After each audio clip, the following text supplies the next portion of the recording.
안녕하십니까. 스토리가 있는 뉴스, 송앵커의 스토리 뉴스입니다. 곧바로 시작합니다. 요즘은 물건 사고 현금 내시는 분들 거의 없으시죠. 거의 다 크레딧 카드로 결제를 하시는데, 이게 한 번 이제 결제할 때마다요, 즉 우리가 한 번 긁을 때마다 물건을 판 그 업소에서는 수수료를 냅니다. 어디다요? 네, 비자나 마스터카드 등 그 크레딧 카드를 발급한 그 회사한테 냅니다. 좀 더 구체적으로 보자면 사실 그 중간에 뭐 한두 단계 중간 영업 회사가 있어도 그들도 뭐 일정액을 받아가긴 합니다만은, 아무튼 뭐 간단하게 말씀드리면 뭐 비자나 마스터카드 등 이 카드를 만든 그 회사가 카드를 긁을 때마다 일정액의 수수료를 떼어갑니다. 근데 이게 생각보다 많습니다. 적으면 1.5%에서 많은 경우에 3.5%까지 떼갑니다. 물론 그게 뭐 비자나 마스터가 다 가져가는 건 아니고요. 제가 말씀드렸죠. 중간에 또 몇 개 회사가 있다고. 물론 소비자, 우리가 카드를 긁은 우리가 내는 게 아니니까 이 카드를 사용한 사람은 잘 모를 수도 있습니다만, 그리고 또 뭐 몇 퍼센트가 수수료로 나가든 나한테 나가는 게 아니니까 신경 안 쓸 수도 있겠습니다만은, 업소에서는 사실 이 크레딧 카드 피 때문에 오래전부터 불만이 팽배한 그런 상태였습니다. 너무 심한 게 아니냐, 너무 많이 떼가는 게 아니냐라는 거죠. 요즘은 이제 손님들이 거의 다 크레딧 카드로 결제를 하기 때문에 하루에 손님이 뭐 예를 들어서 이제 100명이 있고요. 또 평균 그들의 결제 금액이 평균 한 $100 정도라고 친다면, 이런 경우에 만일 3.5%의 최고 수수료의 경우에 업소는 크레딧 카드 결제 수수료로 하루에 $350를 내야 하는 겁니다. 한 달 똑같다라는 전제하에, 이건 뭐 예니까 그렇게 한번 해보죠. 쉬지 않고 30일 영업했다라고 치면 $350 곱하기 30일, 이 업소는 한 달에 크레딧 카드 수수료로 $1,500를 내게 되는 겁니다. 물론 하루 매상이 그 정도가 되면 하루에 $10,000, 한 달 매상이 $30만 정도 되니까, 그렇게 전제를 했으니까 한 달 매상도 뭐 $30만 꽤 되는 거긴 합니다만은, 아무리 그래도 크레딧 카드 결제 수수료가 $1,500 정도가 된다면 이 케이스에서 너무 높다라는 불만 나올 만도 합니다. 자, 이 결제 수수료는요, 100불을 결제해도, 10,000불을 결제해도, 또는 10불을 결제해도 일단 매번 결제할 때마다 기본적으로 부과되는 정해진 액수가 있고요. 그리고 이제 총 액수에 따라서 조금 달라지긴 합니다. 그렇게 수수료가 최종적으로 부과됩니다. 예를 들어서 10불을 결제해도 액수가 적으니까 총액에 대한 수수료는 적을지 몰라도 매 결제 시마다 기본적으로 부과되는 소위 기본 피는 액수에 관계없이 다 똑같이 내야 됩니다. 그래서 이제 때때로 한인들이 운영하시는 어떤 좀 소규모 업소에서는 10불 이하는 카드 받지 않습니다라고 조금 이렇게 조그맣게 써놓는 그런 경우도 있죠. 그런 경우가 그래서 생기는 겁니다. 액수가 적다고 카드를 안 받는다는 그 영업 행위가 옳다는 얘기는 아닙니다만, 그들이 그럴 수밖에 없는 그런 사정은 있다라는 그런 이해가 간다라는 그런 뜻입니다. 자, 서론이 길었습니다. 그런데 이런 가운데 비자와 마스터카드가 미국 내 신용카드 결제 수수료를 인상할 계획을 하고 있는 것을 알려졌습니다. 이 월스트리트저널이 어제 보도했습니다. 월스트리트저널은 어제 이런 업계의 정통한 관계자와 관련 문건까지 인용을 해서 보도했습니다. 보도에 따르면 비자는 오는 10월부터, 그리고 마스터카드는 내년 4월부터 온라인 쇼핑 결제를 우선적으로 시작해서 수수료 인상을 올린다, 수수료를 인상한다라는 계획입니다. 수수료 인상으로 카드를 받는 업소들의 부담은 더욱 늘어날 전망입니다. 당연하죠. 이 카드 결제 수수료는 기본적으로 업소가 카드 회사에 지불하는 형식입니다만은, 현재도 이제 부담을 호소하는 높은 수수료가 또다시 인상될 경우에 결국은 물건 값을 올려서 해결하려 하는 업소가 늘어나게 돼서 결국은 소비자에게 일정 부분 전가될 수밖에 없다라는 그런 분석입니다. 업소들은 비자나 마스터카드의 수수료 인상 계획에 매우 부정적입니다. 왜 안 그렇겠어요?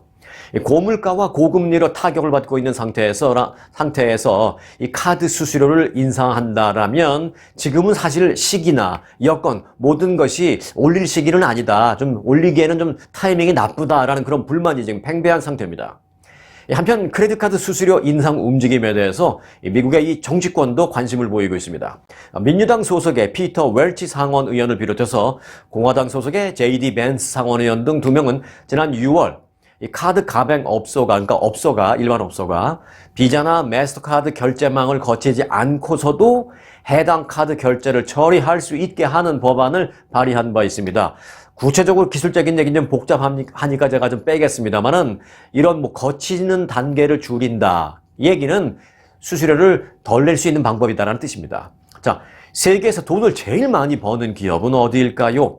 하는 질문에 많은 사람들은 구글, 아마존, 이런 얘기를 많이 합니다만은, 아니면 마이크로소프트 옛날에는 그렇습니다만은 사실 비자를 따라갈 수가 없습니다. 그야말로 비자라는 캠페인은요, 매달 엄청난 수수료가 쌓이는 그야말로 엄청난 양의 캐시카우, 황금알을 낳는 거위 비즈니스를 하는 셈입니다.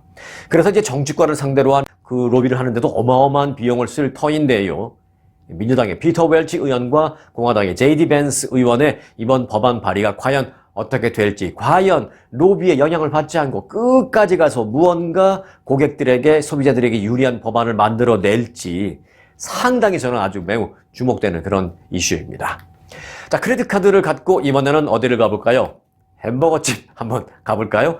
우리 구독자님 분들은 햄버거 좋아하시는 분들은 많이 없으실 것 같은데, 여하튼 햄버거집을 한번 가보겠습니다. 세계적으로 햄버거집 유명한 몇 개 있죠. 맥도널드, 버거킹, 칼스 주니어 몇 개 있는데, 그 중에서 특히 이제 버거킹이요. 이번에 대표 메뉴인 와퍼라고 있잖아요. 그 와퍼를 실제 크기보다 광고가 더 크게 보이게 그렇게 광고를 했다라는 그 이유로 $500만 손해배상 소송에 휘말렸습니다. 이 소송을 건 원고 측은요, 버거킹이 광고를 할 때 사용하는 사진이나 영상은 실제 제공하는 것보다 35% 정도 크고 또 고기가 2배 이상 포함된 것처럼 보이게 그렇게 만들어서 광고를 하고 있다라고 주장했습니다. 이에 대해서 버거킹은 절대 오해다라면서 광고에 쓴 그 불에 구운 쇠고기 패티는 전국적으로 손님들에게 제공하는 수백만 개의 와퍼와 똑같은 것을 사용한 것이다. 그래서 광고를 만든 것이다. 라고 밝혔습니다. 과연 그럴까요? 재판 진행 과정이 아주 흥미로울 것 같습니다. 사실 그 미국에서는요, 광고에 나온 음식과 실제로 판매하는 제품이 다르다라는 그런 소송이 한두 건이 아닙니다. 최근 들어서 또 잇따라 제기되고 있습니다. 이번에 버거킹뿐만이 아니라요, 더 유명한 맥도날드 햄버거를 비롯해서 웬디스 그리고 타코벨 등등도 유사한 소송에 휘말려 있습니다. 각각의 소송에서 원고 측은 최소한 이들 회사에게 $500만 이상의 손해배상을 청구해 놓은 그런 상태입니다. 자, 햄버거도 햄버거입니다만은 사실 우리에게 있어서 가장 중요한 먹거리는 무엇이겠습니까? 물입니다. 네, 인간의 몸은 약 70%가 수분으로 이루어져 있기 때문에 물이 없으면 당장 위험해지기 마련입니다. 그런데 우려스러운 것은요, 미국 수자원의 90%를 차지하고 있는 그 지하수가 최근에 급격히 고갈되고 있다라고 뉴욕타임스가 보도했습니다. 지난 10년간 10곳 가운데 4곳꼴로 미국 내 지하수 수위가 사상 최저치를 기록했다는 것입니다.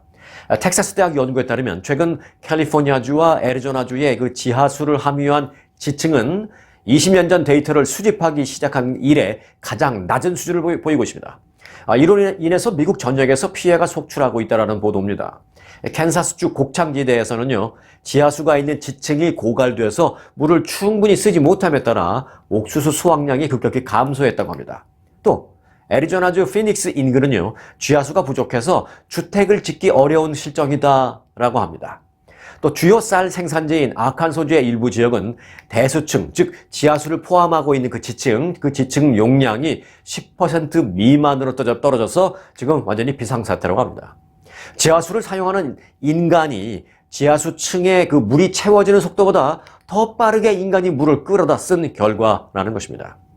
지하수 고갈은요, 이 식수 부족과 식수 오염으로도 이어집니다.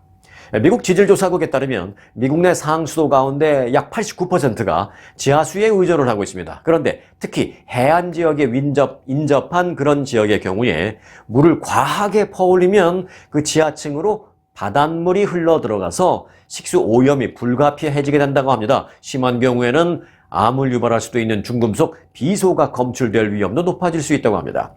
실제로 베트남 등 일부 식수 인프라가 좀 많이 부족한 그런 국가에서 최근에 관측되고 있는 그런 현상이기도 합니다. 자, 지금 계속해서 이 먹고 사는 문제를 얘기하고 있는데요. 사실 그냥 먹고 사는 게 중요한 게 아니라 잘 먹고 잘 사는 게 중요한데요. 자, 오염된 공기가 인간 수명에 미치는 영향은 음주나 교통사고 또는 오염된 물을 섭취하는 것보다 더 큰 타격을 준다는 연구 결과가 나왔습니다. 시카고 대학교 에너지 정책 연구소는 어제 그 대기질 생명 지수라는 연례 보고서를 발간했는데요.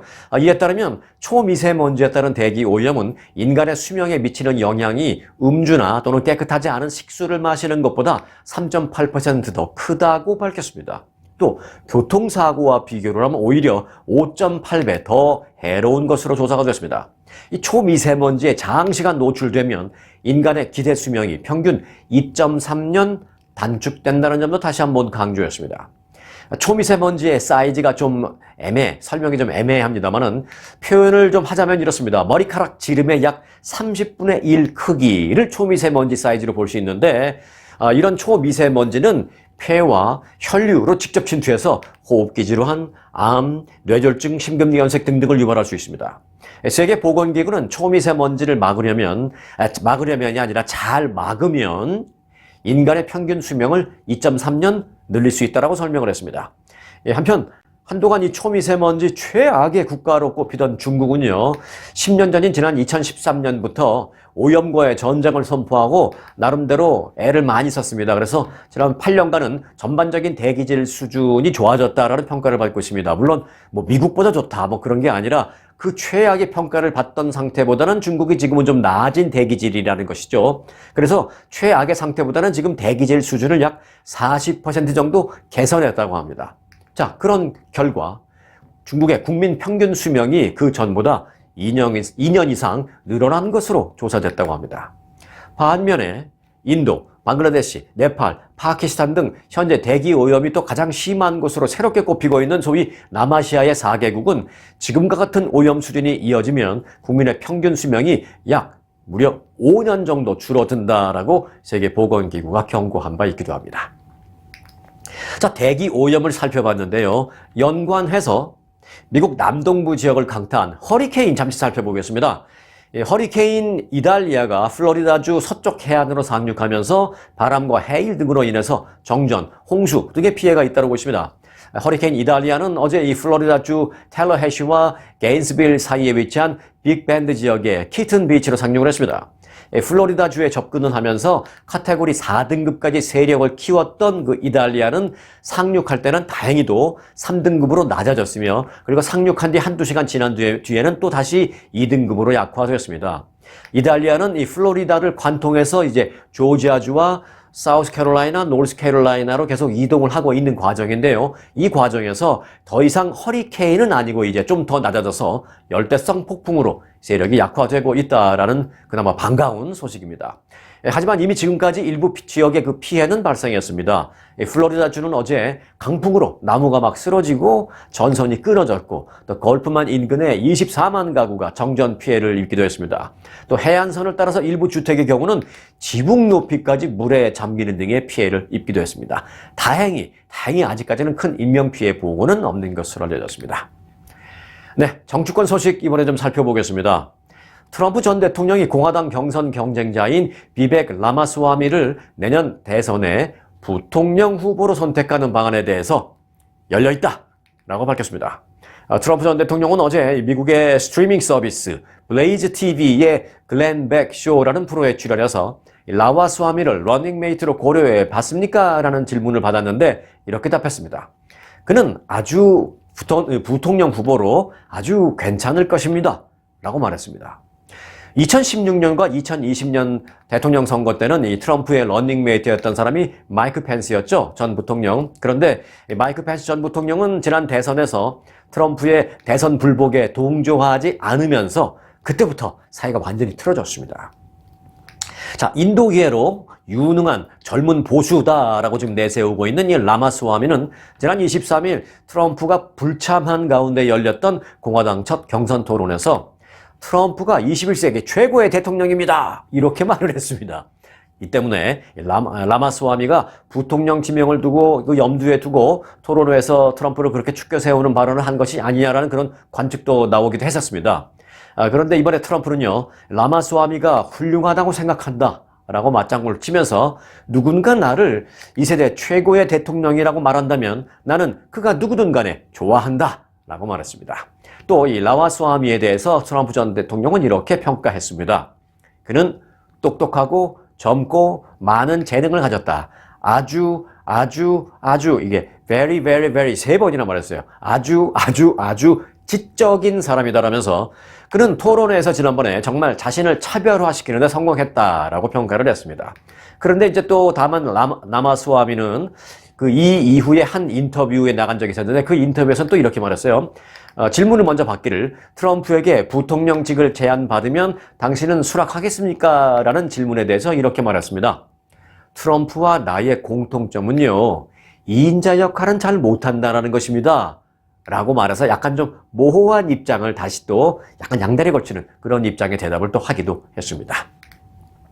자, 정치권 소식 조금만 더 들어가 보겠습니다. 네, 트럼프 전 대통령이 네 번째 기소 인부 절차를 받게 됐는데 이번에는 모습을 드러내지 않을 전망입니다. CBS 뉴스가 소식통을 인용해서 보도를 한 그런 내용인데요. 트럼프 전 대통령은 지난 2020년 대선에서 조지아주의 투표 결과를 뒤집으려고 한 그런 혐의로 지금 기소되어 있잖아요. 그래서 그 기소된 재판의 기소 인부 절차가 다음 달 6일로 예정되어 있습니다만은 출석하지 않을 수 있다라고 전해지고 있습니다. 자, 그럼 이 기소 인부 절차에 출석하지 않아도 문제가 없는 건가 하는 궁금증이 있을 수 있는데요. 자, 이 기소 인부 절차라는 것은 재판부가 피고인에게 어떤 혐의로 기소됐는지 등의 내용을 판사가 이제 먼저 고지를 하고요. 그러면 그걸 다 듣고 기소된 피고인이 이 혐의를 인정을 하는지 혹은 부인을 하는지 그 의사를 확인하는 절차입니다. 만약에 인정한다면 guilty라고 말하면 바로 혐의를 인정하는 걸로 되고 그다음부터는 형량 조정만 하면 되는 것이죠. 그러나 이제 거의 99%가 not guilty를 외치죠. 인정하지 않는다. 그러면 이제 유무죄를 다투는 재판이 정식으로 시작되는 것입니다. 그래서 이제 대부분의 경우에는 이 기소 인부 절차에 피고인이 직접 나가서 이제 하게 되는데 원칙적으로는 그렇게 하게 되는데 하지만 이제 그 조지아주의 풀턴 카운티는 피고가 직접 출석하지 않고 화상으로 진행을 하거나 또는 출석 권리를 포기할 수가 있는 그런 법을 갖고 있습니다. 대신에 변호인이 서면으로 무죄를 주장하는 그 서면 서류를 제출해서 무죄를 주장할 수 있는 그런 시스템이 있습니다. 실제로 이번에 트럼프 전 대통령과 함께 기소된 다른 피고인들 역시 기소 인부 절차에 직접 출석하지 않았습니다. 이번 사안과 관련해서 트럼프 전 대통령과 함께 기소된 인사는 모두 18명인데요. 이 가운데 일부는 이미 기소 인부 절차 출석 권리를 포기한 채 무죄를 그렇게 주장했습니다. 서류로요. 하지만 이제 현재까지 트럼프 전 대통령은 출석하지 않겠다라는 내용을 공식적으로 접수는 하지 않은 그런 상태에 있습니다. 네, 세계 최대 전자상거래 업체 아마존이 해고할 수도 있어 라고 말을 하면서 직원들의 사무실 출근을 압박하고 있습니다. 경제매체 인사이드에 따르면요. 앤디 제시 아마존 CEO는 최근 직원들에게 회사의 출근 규정을 따르지 않는다면 다른 일자리를 고려하는 것이 낫겠다라고 말했습니다. 해고할 수 있다는 얘기죠. 그는 사무실 복귀는 비즈니스 결과를 포함한 다양한 여러 가지 요인을 평가해서 임원진들이 판단한 그런 결과다라고 말했습니다. 최근 버지니아주 알링턴에서 제2의 본사를 오픈한 그 아마존은요. 지난달에는 소규모 사무실이나 또는 재택근무하는 그런 직원들에게 샌프란시스코나 뉴욕 또는 텍사스 등 대도시의 사무실로 출근하라 라고 통보를 했습니다. 이에 대해서 이제 대도시 근무를 위해서 거주지까지 이전을 해야 하는 상황에 놓인 그런 직원들은요, 크게 반발을 하면서 사직까지 고려하고 있는 것으로 알려졌습니다. 앞서 구글은 지난해 4월부터 시행해온 주 3일 출근이 잘 지켜지지 않자 지난 6월에 이를 지키지 않으면 인사 고과에 반영될 수 있다라는 경고를 보내기도 했었습니다. 팬데믹으로 처음에 이 얼떨결에 재택근무를 하게 된 많은 직원들, 그때는 그 재택근무라는 것이 또 적응이 잘 안 돼갖고 적응하는데 또 나름 시간이 필요했었습니다. 그런데 이제는 재택근무를 하다가 출근 근무를 하려니까 또 적응이 안 돼서 지금 혼란이 다시 가중되고 있는 그런 상황입니다. 자, 이어서 국제정세, 특별히 북한과 러시아의 미월 스토리를 전해드리겠습니다. 북한 김정은 국무위원장과 블라디미르 푸틴 러시아 대통령이 서한을 교환하는 등 북한과 러시아 간의 그 무기거래 협상이 진전이 되고 있는 것으로 보입니다. 백악관이 공식적으로 이런 판단을 내렸습니다. 러시아 정부 관계자들이 북한을 방문해서 관련 논의를 진행하고 있으며 이에 따라서 북한이 지난해 말 러시아 민간 용병회사, 잘 아시죠? 이 바그너 그룹에 무기를 공급한 데 이어서 추가로 러시아에 직접 포탄을 제공할 가능성이 높다라고 백악관이 전망했습니다. 백악관은 이에 대해서 북한과 러시아 간의 무기 협상이 활발하게 진전되고 있다라는 표현까지 썼습니다. 백악관은 한국전쟁 정전협정일인 북한의 이른바 그 전승절 때 러시아의 쇼이구 국방장관이 북한을 방문을 했는데 이것과 관련해서 북한이 러시아에게 포탄을 좀 판매할 수 있도록 러시아 국방장관이 북한의 김정은을 설득하기 위한 방문이었다. 이렇게 말했습니다. 북한과 러시아 간의 그 협상 중인 무기의 종류를 묻는 말에는 다양한 유형이겠지만 한 가지 확실한 것은 포탄이다. 라고 백악관은 답변을 했습니다. 자, 이어서 보너스 스토리 전해드리겠습니다. 오늘 보너스 스토리의 제목은요, 이렇게 정했습니다. 수술은 여의사에게. 여자 외과 의사들이 수술한 그 환자들이 남성 외과 의사들이 수술한 환자들에 비해서 수술 후에 부작용이 훨씬 더 적은 것으로 나타났습니다. 이게 논문으로 공식으로 인정된 것입니다. 미국의 의사협회 저널에 실린 논문에서 밝혀진 것입니다. 자, 내용을 보면요. 남자들이 의료계, 특히 외과 수술을 하는 그런 외과 의료계는 장악을 하고 있는 것이 현실이지만 여자 외과 의사들이 수술을 더 많이 할수록 환자들의 수술 후유증은 더 줄어들 것이다 라고 분석을 아예 결론을 그렇게 내렸습니다. 자, 논문을 들어가 보겠습니다. 논문에 따르면 캐나다와 스웨덴에서 진행된 수술 수백만 건을 분석한 결과 여성 외과 의사가 수술을 했을 때 환자 상태가 더 좋았다라는 결론이 나왔습니다. 자, 미국과 캐나다 연구진 17명은요, 지난 10년간 캐나다에서 120만 명 환자들에게 시행된 일반적인 외과 수술 결과를 전부 분석했습니다. 이들 그 분석자들은요, 수술 뒤 90일, 그리고 수술 뒤 1년 후 이 두 가지 예후를 관측한 결과 여자 외과 의사가 집도한 경우에 환자들이 사망을 비롯해서 수술 후 후유증을 경험하는 경우가 더 적다라는 사실을 확인했습니다. 통계로 확인한 것이죠. 차이가 뭐 아주 크지는 않았습니다만은 여자 의사가 수술한 경우에 남자 의사들이 수술했을 때보다 후유증이 적다라는 점은 일관된 흐름으로 확인이 됐습니다. 객관성을 갖기 위해서 환자의 나이, 또 질병의 종류, 또 의사의 경험이라든지 수술 횟수, 또 병원 시설, 또 수술의 복잡성 등등 여러 가지를 감안한 뒤에도 같은 결론이 도출되었습니다. 연구에 따르면 남성 외과 의사가 수술한 환자들이 수술 90일 뒤 수술 후유증을 보일 확률은 약 14%였던 것에 비해서 여자 의사가 집도한 경우에는 그 확률이 12.5%로 살짝 더 낮아졌습니다. 또 수술 1년 뒤에는 남자 의사의 경우 25%가 후유증을 보였지만 여자 의사가 집도했을 때는 후유증이 20%로 역시 낮았습니다. 연구에서는 특히 남자 의사가 여자 환자를 수술한 경우에는 예후가 좀 더 좋지 않았던 것으로 나타났습니다. 자, 논문 저자 가운데 한 명인 토론토 대학의 앤젤라 제라스 박사는 이번 연구 결과 환자들의 수술 결과가 단순히 수술실 안에서만 좌우되지는 않는다라고 지적을 했습니다. 제라스 교수는 문제를 조기에 찾아내는 것이 환자를 살리는 바로 그 출발점이라면서 이런 점에서 환자들과 더 많이 소통하는 여자 의사들이 더 좋은 결과를 낳은 것 같다라고 설명을 했습니다. 그는 또한 여러 가지 차이가 있겠지만 결정적인 차이는 외과 수술 실력, 그 수술 실력에서 비롯된 것이 아니라 환자들의 말에 귀를 기울이고 적절한 치료법을 택하는 데서 그 귀를 기울인 후에 그 말을 잘 듣고 그것을 토대로 적절한 치료법을 택하는 데서 시작이 된다라고 강조했습니다. 자, 실제로 이전에 나온 몇몇 다른 논문들을 보면요, 여자 의사들은 환자들과 소통하고 교감하는 데서 남자 의사들보다 더 시간을 많이 할애하고 더 훨씬 낫다, 더 효율적이다라는 연구 결과도 있었습니다. 그런 논문도 나온 적이 있었습니다.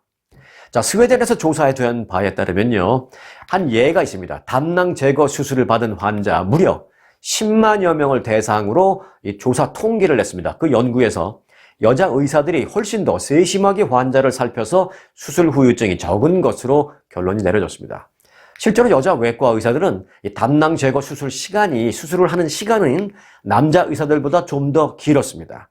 하지만 환자들이 병원에 머무는 시간은 짧았습니다. 수술 후에 그 환자가 병원에 머무는 시간은 여자 의사한테 수술받은 환자들이 더 짧았습니다. 그리고 후유증도 적었습니다. 한편 남자 외과 의사들은요, 여자 외과 의사들보다 수술 시간이 평균 8분 정도 짧았습니다. 더 빨리 끝내는 거죠. 뭐 실력이 있어서 그럴 수도 있습니다만 여하튼 더 8분 정도 짧았습니다. 남자 의사들이 수술을 빨리 끝내는 것은 확실히 통계로 나온 분명한 팩트입니다. 하지만 남자 의사에게 수술받은 환자들은 오히려 출혈이나 신경마비 등 수술 후유증을 여자 의사들한테 수술받은 환자들보다 30%가량 더 많이 겪은 것으로 조사가 되었습니다. 자, 어찌 보면 그냥 재미로 알아보는 그런 통계인 듯 싶기도 합니다만은 사실 우리들에게 시사하는 바가 매우 큰 그리고 아주 무거운 점을 시사하는 그런 논문 내용이었다라는 생각입니다. 더 이상 설명이 뭐가 필요하겠습니까? 통계로 나온 팩트인데요. 자, 오늘 영상은 여기까지입니다. 오늘도 여기까지 함께 해주신 우리 열혈 구독자님들에게는 특급 감사를 드리고요. 그리고 아직도 구독 안 하고 그냥 보시기만 하는 분들은요, 오늘 구독 잊지 마시기 바라겠습니다. 네, 스토리가 있는 뉴스, 송앵커의 스토리 뉴스 마칩니다.